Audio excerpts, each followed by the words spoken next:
Hello, today I'm going to talk about my fifth and final video in my manifestation series. It's called the Mirror Principle.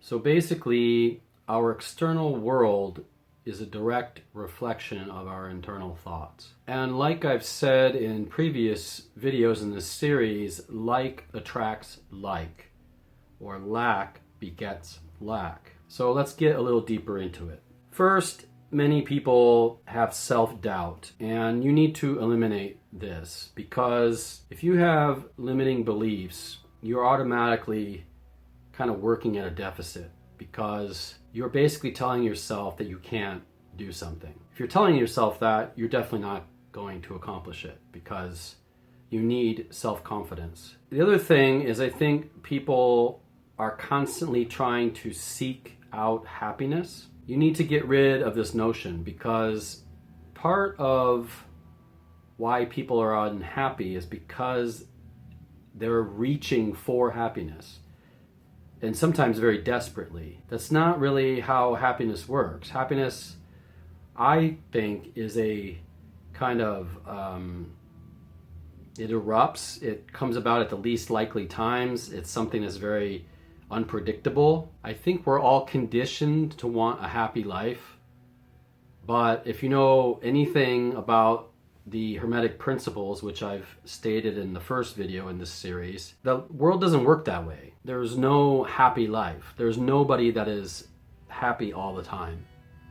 It just is impossible. And to think in that kind of generalization, I think it automatically sets you up for failure, because anytime you come across some adversity or a down period, it's automatically, oh, my life isn't perfect. It's broken somehow. You have to kind of rethink about how you see these things. Sometimes these down times are blessings in disguise. In a lot of religious texts, they say that, all the people were removed from my life so I could be closer to God. Sometimes you have to be alone to truly understand yourself, and also to understand your place in the universe. And maybe the universe is doing that to you to teach you some kind of lesson that will ultimately make you happier. Now, it doesn't seem that way when you're in it, but often we get ourselves into situations based upon our own self-doubt, upon our own limiting beliefs, where we get in a rut. And maybe the universe is making us go deeper into that rut to help get us out of it. So I think, all in all, you should see happiness as something that comes and goes, not something to attain. Another thing is, people need to shirk motive. Don't ask why. Why is my life so bad? Or why am I not getting what I want? I think those things, again, it goes back to lack. It's just you're missing something. You have a hole. And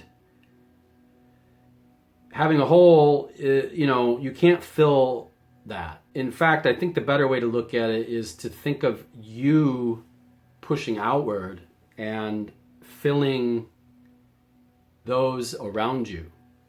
And I think that brings about more inherent happiness. Partly because you're not being selfish, you're actually being selfless, but also because, it makes a person feel good when they do things for other people. One of the things that people think of when they're trying to manifest is they're just thinking about what they want. They're not thinking about how they could better serve those around them. Let's say you're poor, you could manifest more money, but I think it really depends on the intention behind it. Are you manifesting it just so you can blow it on your own selfish needs, or are you manifesting it to try to build something that might help people? It's also a thing about self-image. Your self-concept is very important. Am I a loser? Am I a bad person? Am I a person who can't let go? Am I a person who can't give love to someone else? Those are the things you really, really have to examine. What are the stories you're telling yourself? Is the world operating in favor of me or against me? So one of the ways, I think, to help define the mirror principle for you, or for someone that's interested in this, is to make a dominant assumption list. And that is a list of your dominant feelings towards yourself. How do you think society views you? Now, that might not be how society actually views you. That might just be how you think they view you. What are the stories you tell yourself? Do you think that people think you're strange, or do you think that you don't know how to talk to people? When you're talking to another person, if you have that mentality, that dominant assumption, you automatically go into that interaction with some fear. You're holding back, you're not being authentic, you're not giving yourself wholly. So right from the start, it creates a distance and a block, so the energy is not flowing freely. Another dominant assumption might be, am I dwelling in the complaints of not getting what I want? Every day, are you like, oh, I really want this job. Oh, I can't get this job. Oh, I'm so bad, I can't get this job. I'm not worthy, or I'm not skilled enough, or I don't have enough experience. All of those things are working against you. So what you need to analyze when you're making this kind of list is you need to think about, are you in a protective state? Are you closed off? Are you defensive? Are you flowing inward or outward? If you have high openness, you're open, relaxed, kind of flowing, that can create more in your life. If you're emotionally centered, think about your daily emotions and try to adapt them. You know, if you're constantly thinking about negative emotions, I mean, I'll admit, even in my life, I'm often frustrated. I think that's probably my dominant emotion. I get angry sometimes. Usually it takes like an attack for me to get angry, but little things frustrate me. You could say it's a mini moment of anger, but they usually go away. But living in a foreign country, in Korea, I find that I have lots of tiny frustrations, partly just because this place is so small. And what I mean by that is the streets are so narrow, there's so many people, the bathrooms are very small. As a foreigner, it's hard for me to sometimes even squeeze my legs into the bathroom stall. Like, there's just, there's all these little things that, if you were just visiting here, maybe you'd be like, oh, you'd notice it and it wouldn't really bother you. You just think, oh, that's strange. But when you live in a place for a long time and those things kind of grate on you, you can get a lot of frustration. That's something I'm trying to work on getting rid of. I will admit it's not easy, but you need to think about what are the negative things that you kind of gravitate towards as far as emotions. Are you a person that thinks that they are a failure, or do you think that you can't do anything right? Some people don't like talking to other people because they're shy, but then once you see that and say, oh, I'm shy, you have to get to the bottom of why you're shy. Why do you think you're like that? And often this goes back to events in childhood, but it could go back to other events. If you had something in your adulthood that just traumatized you in some way. But I think once you kind of get these emotions out there and you examine them, it's good to kind of self-validate. And it's good to create a strong knowingness of self, or as they sometimes say, a strong personal frame. I mentioned this a bit in one of the previous videos where I talked about the middle pillar exercise. And I think that is an example of building a strong frame. In that case, it's kind of like psychic energy frame, but it can also just be, you go into a situation and you're in that moment, you're in your body and you're in your personal frame of reference. And the more that you kind of direct your energy that way and you get kind of stable, the more you can go through different experiences and not be kind of knocked from side to side by negative conversation or some kind of assumption by somebody else. You can just kind of go right through that and sidestep that because your frame is strong. Those with a weak frame, constantly are being bombarded or knocked this way or that way by other people. And that is not really good for you, I think. All in all, you need to trust yourself and you need to trust the universe. You need a strong personal vision of where you're going. In some past videos, I talked about creating a collage or writing other lists. Those are important. The more you do those kind of things, the more you will understand what you want and where you're going. One thing I actually like to do is make a mind map out of my goals. This can help a lot with manifestation because it helps you think or organize how you want to mirror out from yourself. And if you look here, this is one of my mind maps I made recently with some of my goals on there. It might look a little cryptic because some of it is just abbreviated, or it's what, things that will help me remember that don't necessarily mean anything to other people. I've broken it down into years, different sections, about life or love or financial things or just personal goals. Now, that doesn't mean I'm going to achieve these goals in this time frame, but just kind of thinking about it and kind of getting a 5-year plan, a 10-year plan, a 20-year plan. I think it really helps you with your assumptions. Where am I going to be in a year? Where am I going to be in 2 years? Where am I going to be in 5 years? Now, it might seem strange to try to go so far ahead that, it's 20 years from now, but I think that's a good thing to do. If you're 20 years old and you're thinking about what you want your life to be at 40, there's nothing wrong with that. I think that's great. Now, that doesn't mean that's what will happen, but by articulating a kind of plan or it's not even really a plan, it's almost like mapping your heart, let's say. And once you map your heart, then you know it better. And your subconscious knows it better.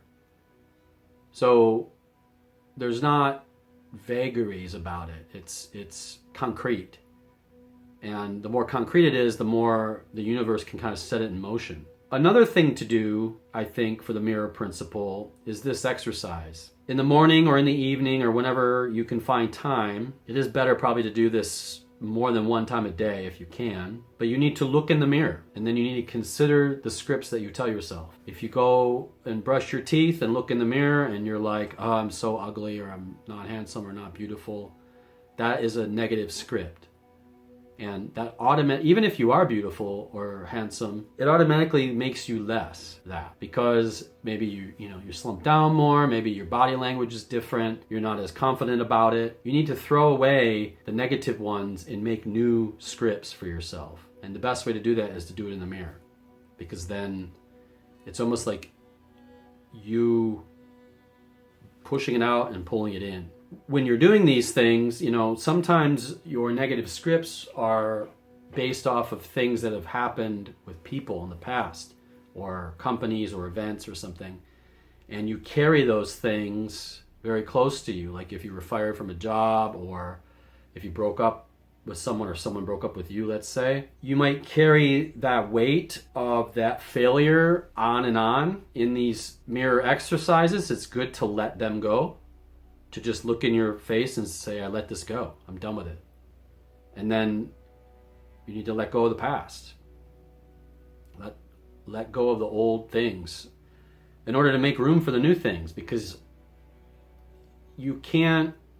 One of the things about these assumptions is they will cancel each other out if you don't make room for them. So if you have a lot of negative things and you're trying to do all these positive affirmations and write down positive assumptions, it's just going to cancel each other out because you still carry that negative kind of baggage. All in all, I think with this exercise and with the mind map and with everything, persistence and patience is key. Change doesn't happen overnight. Some other things you could do is write a journal and try to journal out all these negative things that you have inside of you, these negative assumptions, anything that you think maybe is connected to some other event. If you have trauma in your childhood, write that stuff out. I remember a few years ago, I was doing a writing contest called National Novel Writing Month. I wasn't actually writing a novel, but I was writing a bunch of short stories. And the goal for the writing is 50,000 words in 1 month, which is quite a lot of words, actually. But my short stories added up to maybe, I think like 30,000 or 35,000. So I was like, well, what can I write just so I can meet this goal?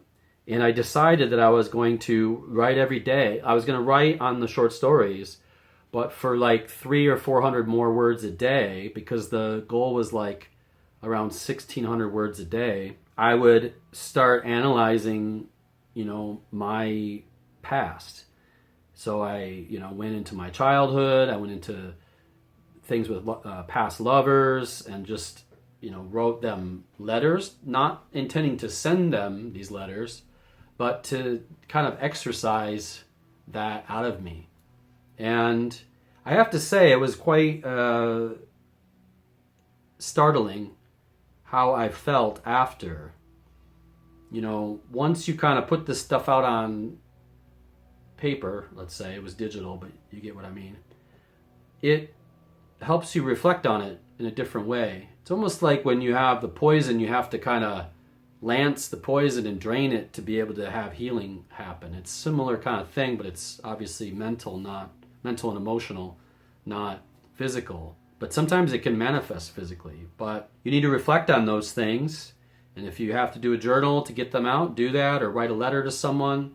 Like I said, you don't have to mail it or send it. Just write it. Write a letter to your childhood self. If there's something that happened and you need to forgive yourself, forgive yourself. That's the best way to kind of clear the air. Yeah, I mean, once you do these things, in terms of the mirror principle, there will be positive things. And you need to celebrate those wins. When they happen, you need to feel good about them. You need to feel like you're in abundance, because the more you feel abundant, the more things will happen. The more you feel negative, the more you'll be kind of a hole for these things to get sucked into. You need to remain positive and just practice gratitude. If you have anything to say about the mirror principle, you can comment below. You can like, subscribe, all that stuff if you want to. If you want to share this with someone you think it might help, you can do that. But that's all I got for today. Take care. Oh, if you think, if there's other videos you're interested about manifestation that I haven't covered, and you think maybe it's something I might want to cover, you can also comment on that below, and maybe I will take a look into it if I don't know about it. Anyway, have a good day. Take care. Bye-bye.